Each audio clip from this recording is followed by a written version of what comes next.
Alhamdulillah wa salatu wa salam ala nabiyyina Muhammad wa ala alihi wa sahbihi wa sallam amma ba'd. Habbatullah, I've heard this countless times from a lot of youth, and I keep getting this questions like this about dropping out of high school. And more so from America than other places, but also in Europe as well. The youth, walillah alhamd, the khair that I see with the youth is they have a zeal, they want to practice Islam. They want to be on the sunnah of the Messenger of Allah sallallahu alaihi wasallam. Like many of us when we became Muslim. And so this is from the point of advice in that we want to see our youth go forward and do positive. And my personal advice, I cannot give you advice other than this. And we've asked the ulama about these situations that if there's a fitnah for the person in high school or what have you, what should they do? And my personal advice, which you can take it or leave it, is that I can't hardly think of a scenario where a person should not finish their high school. That in one form or another, that they should, in this day and age, that they should finish their high school.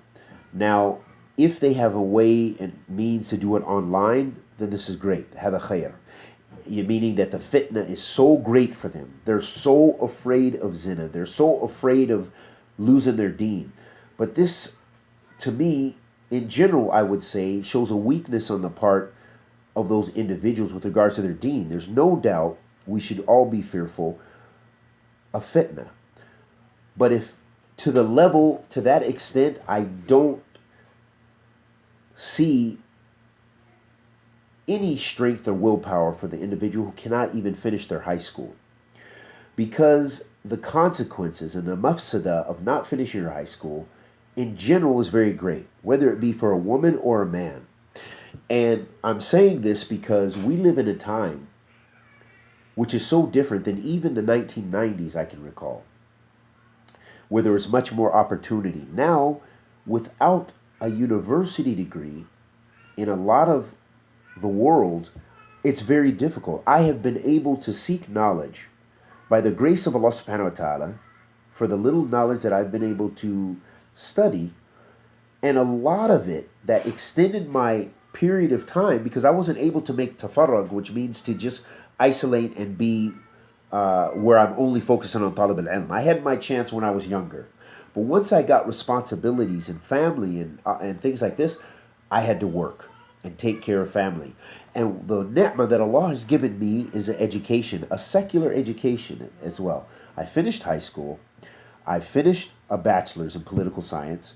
I have a master's degree in Islamic studies. I'm working on my PhD in Islamic studies. I've studied. These things have all, aside from the education that I benefit in the experience, they have benefited me financially and allowed for me to stay in places like Saudi Arabia, which is closing the doors to people coming here, and all over the world. In fact, things are tightening up, and the opportunities are not like they were before. And you need to be an educated person. A woman should not only wait and depend upon a man, and I'm just going to say it flat out like that. I wouldn't want my daughters to wait and depend upon a man. I want my daughters to know how to defend themselves. I want my daughters to know how to make ends meet if they have a man and they experience divorce. And I see this change even in the Muslim world, even in places like Yemen. I've seen Salafi sisters learning in the university full niqab, striving, and going forward because they know that when they get married, that a lot of the people there, their ideas closed, that they don't want the women to be educated and they don't want the women to go forward. And those opportunities are limited. But also with the increase and rise in divorce in traditional families and in traditional families, meaning traditional Muslim families, divorce is going crazy all over the world, Muslim and non-Muslim. So you want to give your youth the tools, and I want to see our youth with the tools. There's nothing wrong with being an educated person in this world. There's nothing wrong with being a doctor, a lawyer. We need all of that and then some. And we need those people who have tulab al-ilm. We have more need for that. But not everyone's built and able to go to that level. So my advice is for the youth to finish and set goals. Set goals. Set your you have imam. Finish your high school with the goal. Hey, I'm just going to finish my high school, and then on top of that, I'm going to maybe look for work. For the women, yes, they can look for marriage, but you don't want to look for marriage as a sort of weakness, but you want to look for marriage as a source of strength, and you want to bring something to the table that you know how to do something. Now, it doesn't mean you have to have a trade, doesn't mean you have to have a college education, but I'm saying that you need to have something to offer in a marriage even. So my advice to the men and the women, our Muslim youth, is to go forward and get educated as much as you can without the fitna. If the fitna is overwhelming, then that's something different. Maybe you can study online. Maybe you can whatever. But my advice is not to leave off that, because we live realistically in a global economy which is full of a type of cutthroatness that is, and people will be left out even more so in the global economy in the future. You're competing with the world. So you need to have goals and be the best that you can in this life as well as the hereafter. Those are some of the main points I want to say.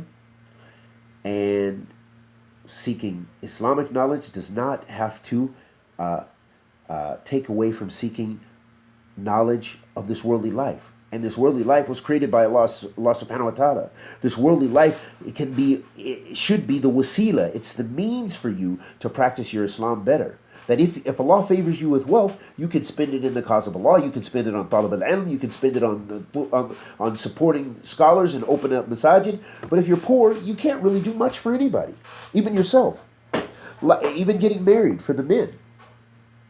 Likewise, if you have an education and you're able to do something, you have skills, you can offer skills to your community. Muslim skill in the West, they need Muslims who have skills who can contribute to their communities. They don't need the whole community to be on welfare in America.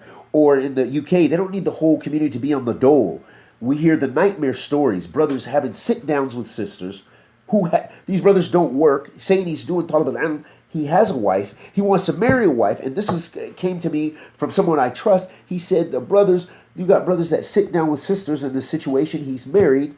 She's on welfare. And he says, sister, what can you do for me and my family? Meaning he expects her to work and take care of him. And this is the most outrageous Flintstone type of mentality I've ever, we can't even make this up. This is like a Tom and Jerry movie or something.